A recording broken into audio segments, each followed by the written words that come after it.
What is up? We're back. This is the North American Coffee Company. I'm Tyler. If you didn't catch our first video, this is the second video of our series here. The first one was just a brief introduction, who I am, what we're doing here, and then it was a brief history of coffee. Where did it come from? How did it start out, and how did it become this global phenomenon that we like to drink each and every day and share with the people from all kinds of different cultures across the globe. So today we're going to be jumping into specialty coffee, and that's kind of what we're all about here. We're going to be talking about what it is, where the term come from, and then what it means both for me, the roaster, and for you, the buyer, and then everyone else that's involved with creating this marvelous product that we can enjoy.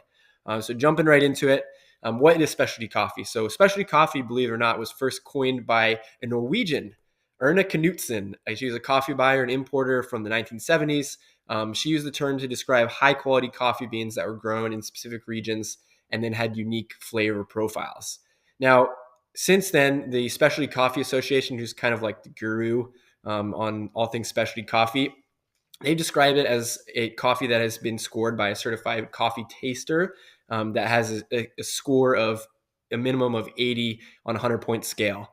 And then that is graded by things like flavor, aroma, aftertaste, acidity, body, and balance.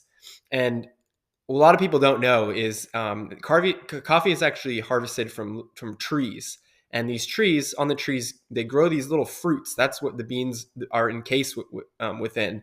And in order to extract the beans from the fruits, they have to be washed, which can be done in different ways. And that actually is part of the process that impacts how much of the natural fruity flavor is then transferred to the bean.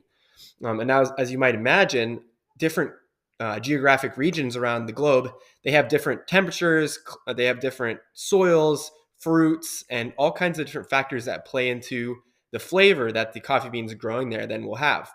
For example, Central and South America is actually known for like a chocolatey or nutty and a medium body, where some beans from the Pacific Islands, they're more likely to be like bright, fruity, like tropical pineapple, mango, and they have more of a creamy taste. And that kind of talks about just what a little bit of what is meant by specialty coffee. Now, what does that mean for you? And what does that mean for me?